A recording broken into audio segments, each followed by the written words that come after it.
弟兄姊妹平安，我係總堂嘅 Scarlett， 我想同大家分享今年神喺我家庭裏面奇妙嘅作為。今年2月底嘅時候，我收到喺天津嘅200良入院嘅消息，佢心臟主動脈撕裂，醫生話情況非常之危急。當時我同我爸爸媽媽做咗一個信心嘅禱告，呼求主去救200良，並且讓主喺佢嘅生命當中得着榮耀。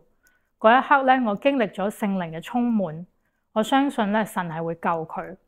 結果手術非常之成功，200良奇蹟咁樣脫離咗生命嘅危險。200良喺 ICU 嘅時候，我哋繼續為佢祈禱。我學習用詩篇91篇為200良宣告上帝保護嘅應許。5日後佢奇蹟咁樣從 ICU 返到普通嘅病房，但佢嘅身體嘅指標同埋機能仍然反覆。聖靈開始感動我，好想返去天津探佢同埋向佢傳福音。我哋一家人好快咁樣決定4月初返去。我亦都開始為200良同埋天津嘅親人嘅救恩去祈禱。3月到4月嘅期間，200良一度要洗腎，我哋又每日迫切咁樣去祈禱。後嚟佢嘅腎功能恢復，但係每日仍然面對好多嘅變數。佢大小便失禁，四肢無力，亦都冇氣力去講說話。3月嘅期間我哋喺澳門亦都面對屬靈嘅爭戰。我感染咗 COVID， 我媽咪膝頭痛，爸爸嘅痛風發作，佢哋都行唔到。天津嘅200又通知我哋醫院唔可以探病。3月尾嘅時候我爸爸媽媽又感染咗 COVID。現實嘅情況都攔咗我哋去天津，但係我哋更加堅決咁樣去祈禱，宣告神嘅名，捆綁魔鬼撒旦一切嘅計謀，為到天津親人嘅救恩去守望。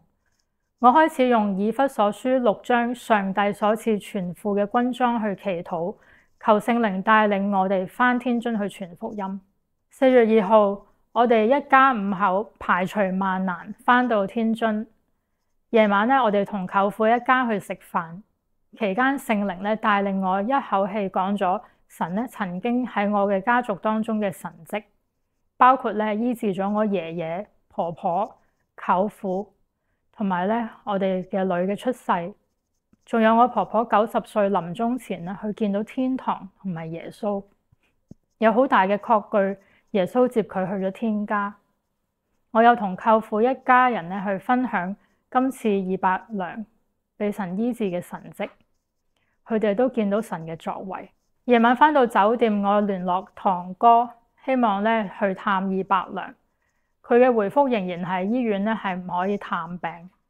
我嗰晚繼續祈禱宣告，求主去開路。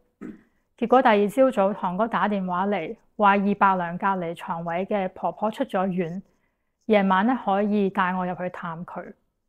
去到醫院嘅時候，見到200良雖然係冇氣講說話，但係佢非常之清醒。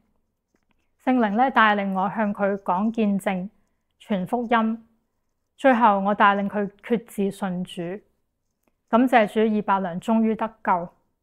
之後我又去咗探我嘅200，聖靈又帶領我去講見證、傳福音。我帶領200同埋堂哥決志信主。200嘅一家喺同一晚一家歸主。